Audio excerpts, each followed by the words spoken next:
effective in gendering in those individuals a light of hope.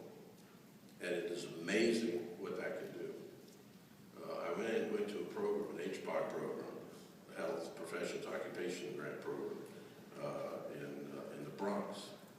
And there were 7 women, single moms, almost all, who were working in that program, working towards getting a certificate to be a nurse assistant.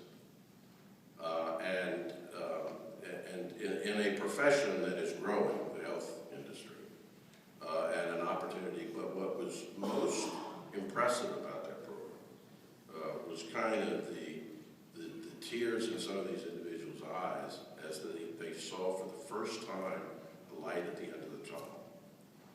The ability to be productive, and to be productive for that child or children that they were raising. And I know that you've experienced that, time after time, as you've seen what a little program can do to turn somebody's life around. Programs like the LKLP, Mason Scholars Program, sponsored by the Community Action Agency of Hazard. Program exposes low-income kids in their critical adolescent years. Many who had been in trouble, who had not had much achievement, but exposed them to outdoor classrooms and a variety of enjoyable and educational activities in the outdoors. Kids even got a lesson on all-terrain vehicles. The great thing that I find about youth is they don't know it can't be done yet. And they look at problems through a different cut than we do. And some of us have lived so long that we finally have come to the conclusion that certain things can't be done.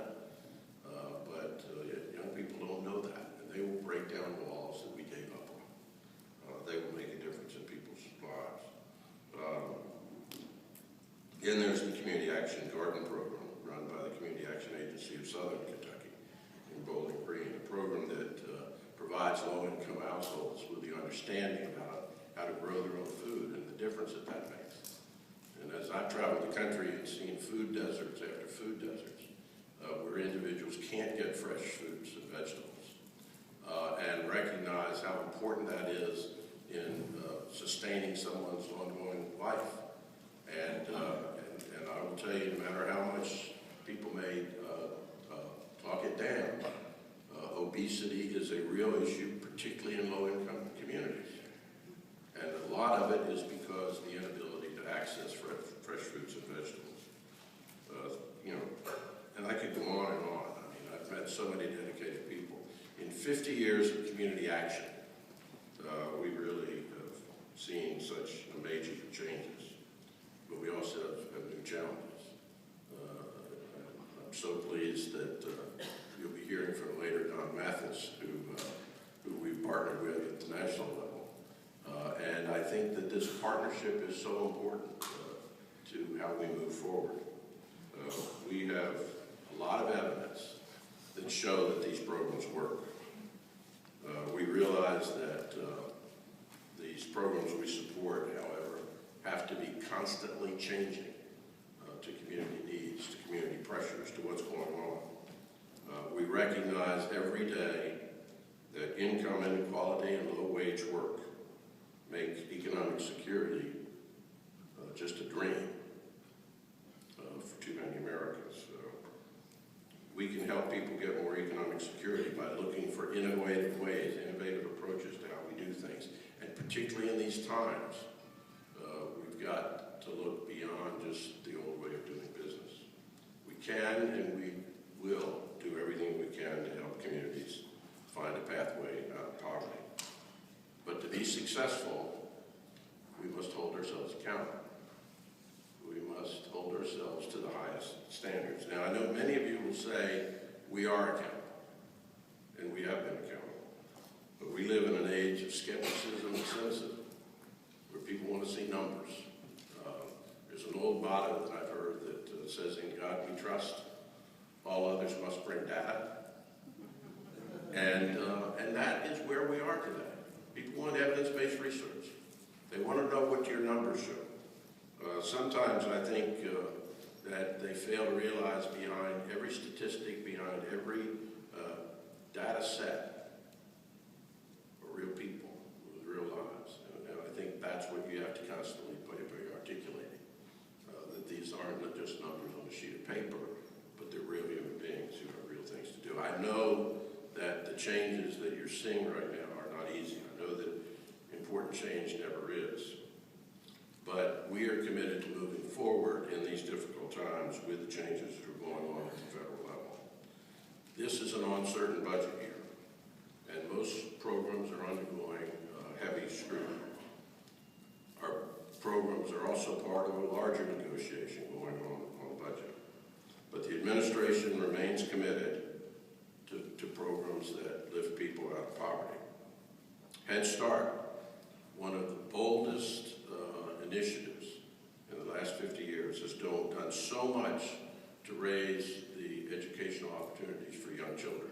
And I've been in Head Start programs throughout the country, whether they're tribal programs where you've got individuals trying to regain their native language, or you've got programs on the southern border of this country where we're working with migrant children so that they get an opening, an opportunity to do better than they're currently doing.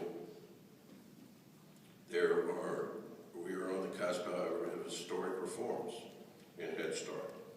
And I know that 1/3 of all Head Start grantees are community action agencies.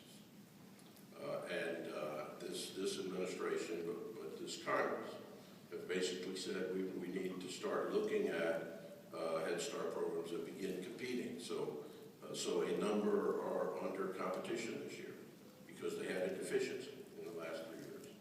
And I also recognize that all those deficiencies have been corrected.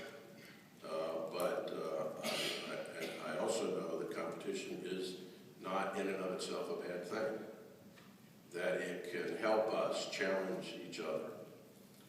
And I think the important thing for the Administration for Children and Families is that this competition process be fair,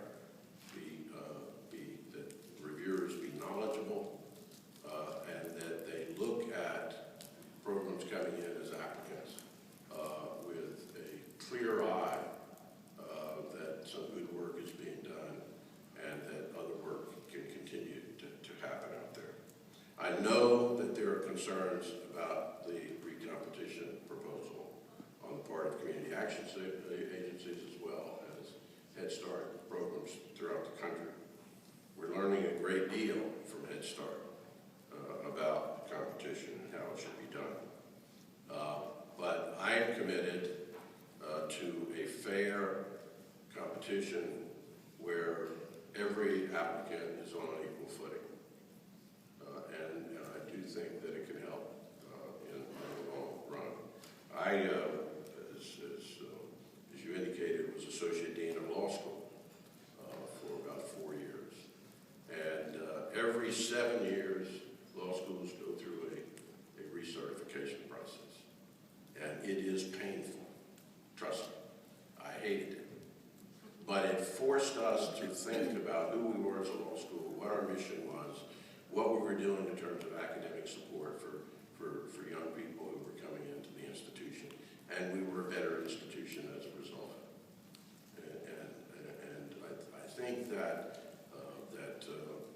we talk about competition as a society, but we say, well, competition is something our suppliers participate in, not something that we should be forced to do.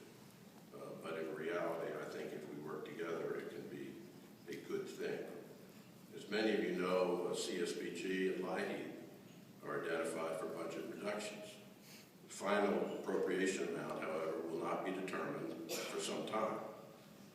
While I would like to be optimistic, and as I've said I am, while I would like to be optimistic, I do not see a budget deal prior to the election. So we will probably be on a continuing resolution for a period of time.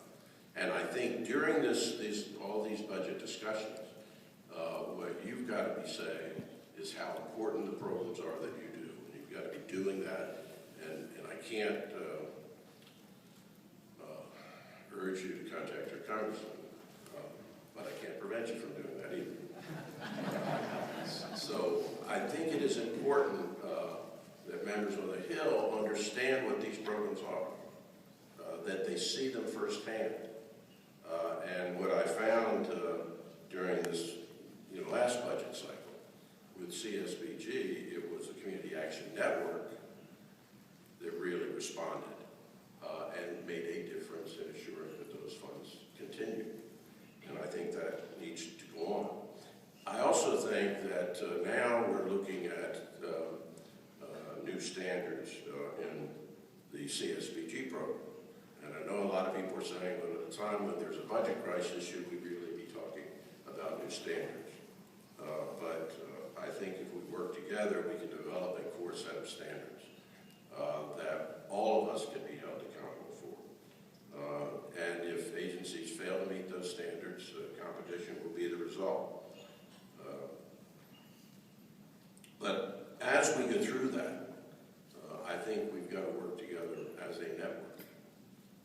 We've got to work with the Community Act in partnership. We've got to work with programs around the country. And I think if we're open to your input, and I believe particularly with Jeannie Chafin, our new director of the Office of Community Services, who came out of the Community Action Network, I believe we will be. But we need your help in getting there. All this is about making limited and valuable funds more available at the highest quality service possible. The beauty of CSBG is really its flexibility. I've seen in the Northeast CSBG funds being used to deal with the flooding that was going on. I've seen it here, and it is the flexibility of CSBG that really is at the core of its success. We can't do much about the budget challenges that face the country. You can't do much at a state level other than articulate how important these programs are as a safety net for the people that we serve. I think that if we work together, we can make a difference in emphasizing that this makes good economic sense. That trying to raise people out of poverty, trying to raise people into positions where their employment gives them the opportunity to move forward. And I think it is so important. I've appreciated meeting with our national partners to discuss proposed standards for CSBG. We did it in January, and we'll continue to do that. We met a couple days after the release of the 2013 budget. Those conversations have to continue, and they may be, on occasion, contentious. But I think that there is a recognition that if we listen to each other, if we work together, if we try to recognize that these are tough times that we've got to respond to, then in fact, I think that CSBG, community action agencies, can move forward in a positive light.